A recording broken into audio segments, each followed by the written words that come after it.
ॐ भद्रं कर्णे विशृणुयामदेवाः भद्रं पश्येमाक्षभिर्यजत्राः स्थिरैरङ्गैः स्तुष्टुवागुंसस्तनूभिः विषेम देवहितं यदायुः स्वस्ति न इन्द्रो वृद्धश्रवाः स्वस्ति नः पूषा विश्ववेदाः स्वस्ति नस्ताक्ष्यो अरिष्टनेमिः स्वस्ति no बृहस्पतिर्दधातु.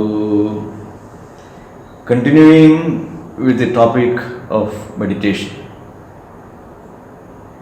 we have seen meditation is a loaded word which accommodates many satellite topics: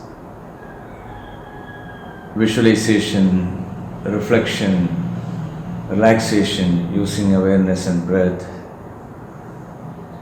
So too many topics are involved in this word called dhyana, meditation.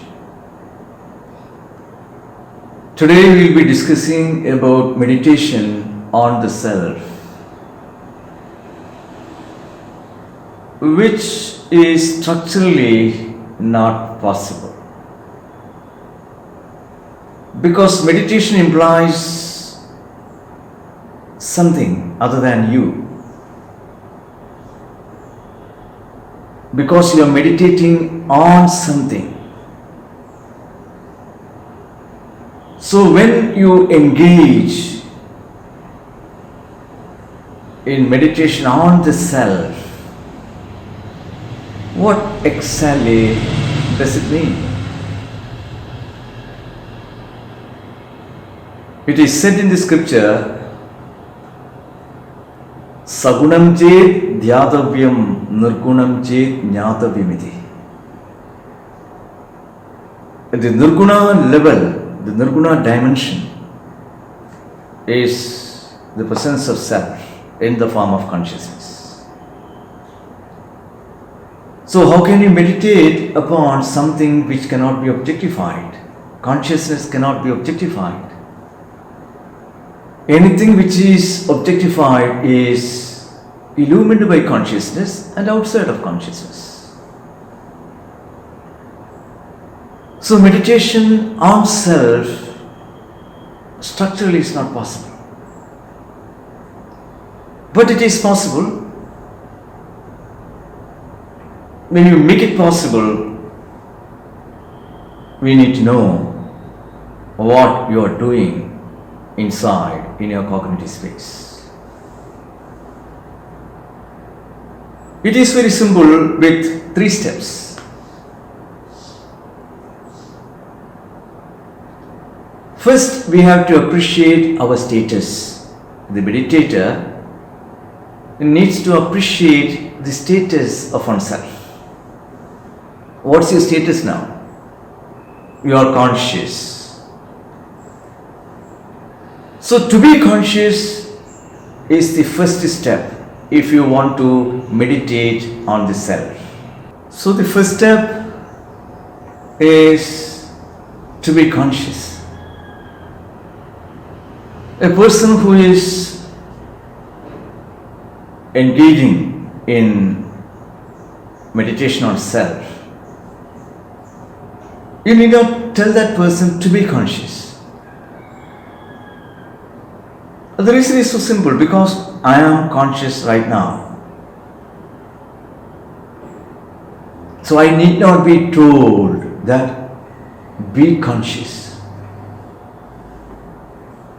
But when you structuralize meditation on self, when you say to be conscious, it does mean that it's a way of attracting your attention of your status which you are already conscious. But we need to say, or we need to attract the attention of the person of one's own status, because the status of the person is, this person is already conscious.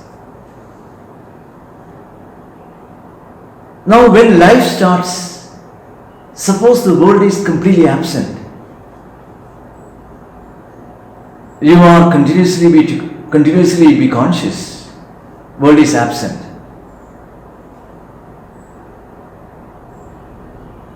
then there wouldn't be any life. It's a proposition, a thought imagination. So if you are conscious and the world is completely absent to you, I am talking about the waking state, there wouldn't be any life. Either you have to engage with the world or you have to engage with your memory body to have a life experience. Until and unless you are conscious of a thought, life experience is not possible. Life experiences begin the moment you are conscious of thoughts, conscious of the world, or conscious of your memory body. So the first step is to be conscious means appreciate your status of being conscious right now. And second step is you can be conscious of being conscious. When we say conscious of being conscious, it does mean only one thing: be aware of your status of being conscious. When you are conscious of a thought, there is an experience, life experience. But when you are conscious of being conscious, the other way of saying is when you are aware of your consciousness. Are you aware of a thought? Or are you aware of life? When you are conscious of being conscious, you are aware of your existence.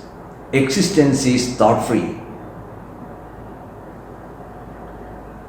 So the first step is to be conscious. The second step is be conscious of being conscious. Meaning, be aware of your consciousness. When you are aware in a thought, that is an experience. All experiences are life related, thought related.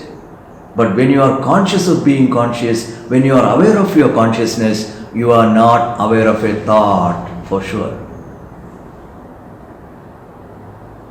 So continuously awareing the status of being conscious. In actuality, you are appreciating your existence. Later you learn to switch your awareness from thought to consciousness. So the second step is conscious of being conscious. When you are conscious of being conscious, in actuality, you are conscious of your existence. You can meet a thought while meeting your existence. There cannot be a thought without the presence of consciousness, which is your existence. So if you can continuously meet your existence while meeting life, you will never ever miss yourself. You can't be taken for a ride. You don't connect thought after thought. You don't go off the tangent with your imagination and lose a sense of reality. Everybody in every way at times will be taken for a ride. So all the time you can find yourself when you experience life. Learning how to be conscious of being conscious, how to be aware of one's own consciousness. The third step is being conscious of the one who is conscious of being conscious. Are you getting it? Being conscious of the one who is conscious of being conscious. That level, thought ends. Because you are looking back to the place where life begins. The one who is conscious of being conscious, your attention is on the one who is conscious of being conscious.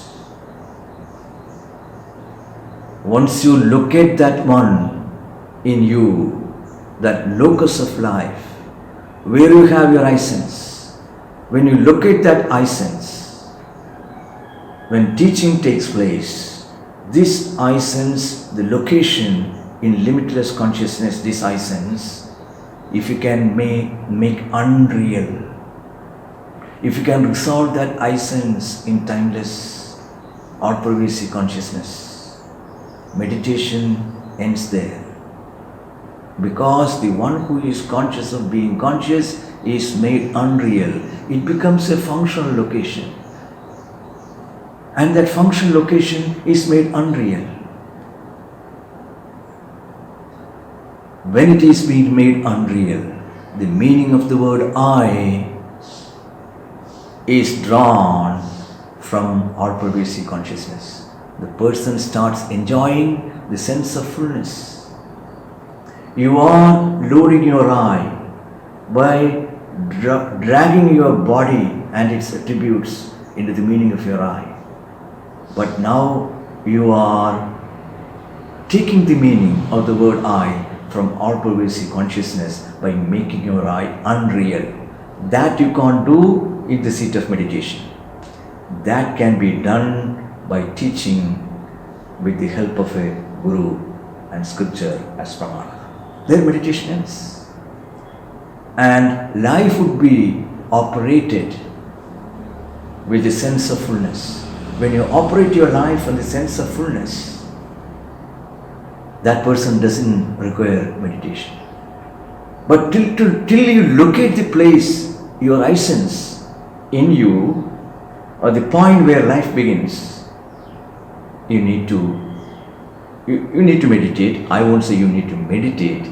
You can do different cognitive exercises of how to stop thinking and the tools by which you can appreciate the always present dimension in you, and you can always arrive at silence.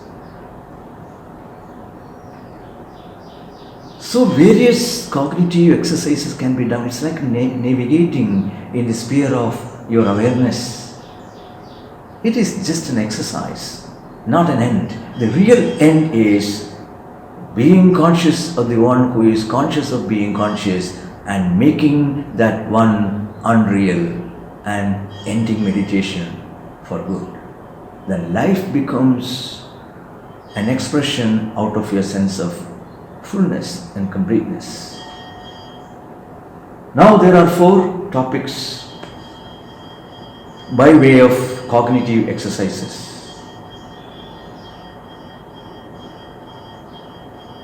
How to arrive at silence at any point of time, point 1.